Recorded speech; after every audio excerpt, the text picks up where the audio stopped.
almost all the way down to zero. What's interesting here is that everybody wants a transformation, right? Everybody wants a radical improvement, want rapid success, but we fail to realize that small habits and little choices are transforming us every day already. For the rest of this talk, take is actually a vote for the type of person that you want to become. If you want to become someone new, then you can take a new action and begin to accumulate evidence for that identity, for that belief about yourself. And that the more votes that you cast,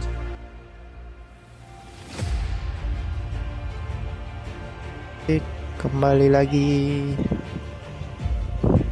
Oke, halo kawan-kawan, selamat datang di channel My Daily. Oke, kali ini gue bakal bahas tentang cara kerja kebiasaan itu yang biasa kita lakukan sehari-hari. Oke, langsung aja tanpa basa-basi.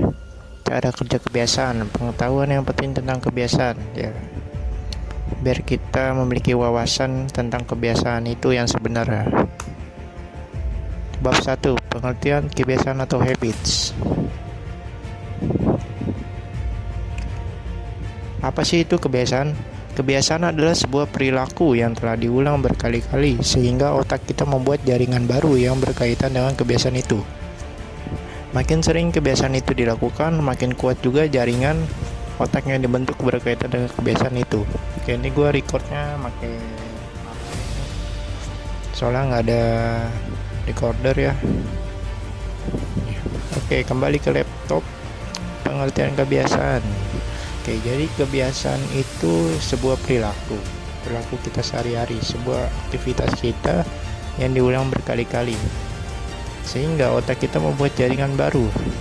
Di otak kita membuat jaringan baru yang berkaitan dengan kebiasaan itu. Jadi semakin sering kebiasaan itu dilakukan maka makin kuat juga jaringan otak yang dibentuk dalam berkaitan dengan kebiasaan itu sehingga menjadi otomatis. Ya, ada efek atau ada dampak negatif dari kebiasaan, yaitu mungkin yang pertama, kita bakal melakukan aktivitas atau perilaku tanpa berpikir dulu. Itu dampak negatif dari kebiasaan. Oke, kita lanjut. Bab 2, cara kerja kebiasaan yang sesungguhnya. Oke, ini inti dari video ini. Oke. Cara kerja kebiasaan yang sesungguhnya. Oke, sebenarnya kebiasaan kita itu dibentuk dari 4 langkah, yaitu cue atau petunjuk, gairah atau craving, respon atau cara kita menanggapi, reward menikmati hasil. Lalu semua kebiasaan berkembang melalui 4 tahap tadi dan terus berulang. Oke, kita lihat di papan tulis di sini nih, ada the 4 stages of habit. Ada cue, craving, respon, reward. Semua kebiasaan ini berjalan atau lingkaran kebiasaan ini berjalan seiring berjalannya waktu tanpa kita sadari maupun kita sadari. Oke, coba teman-teman evaluasi aja kebiasaan apa saja sih sehari-hari teman-teman.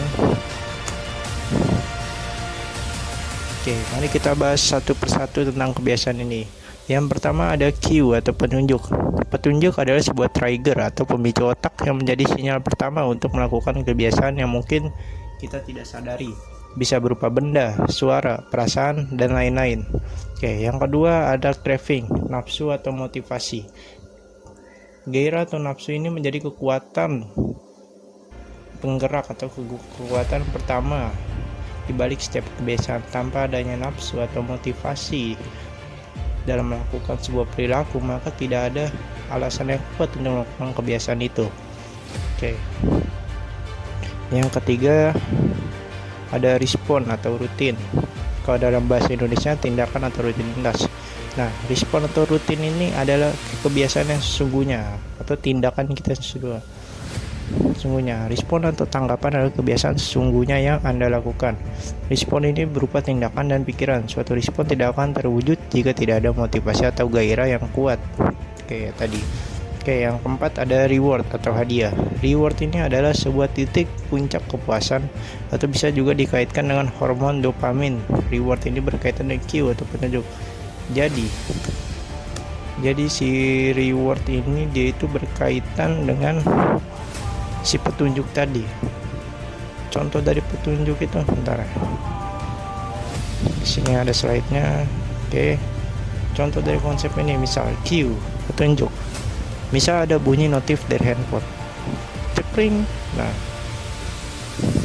ada craving. Itu rasa penasaran kita. Wah, apaan tuh? Penting kan nih notifnya? Oke.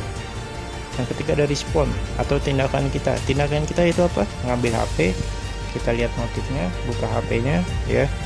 Dan yang keempat ada reward atau rasa puas karena telah melihat notifnya. Oh, jadi gini notifnya. Nah, itu adalah contoh dari konsep kebiasaan ini. Ini ada contoh dari konsep kebiasaan.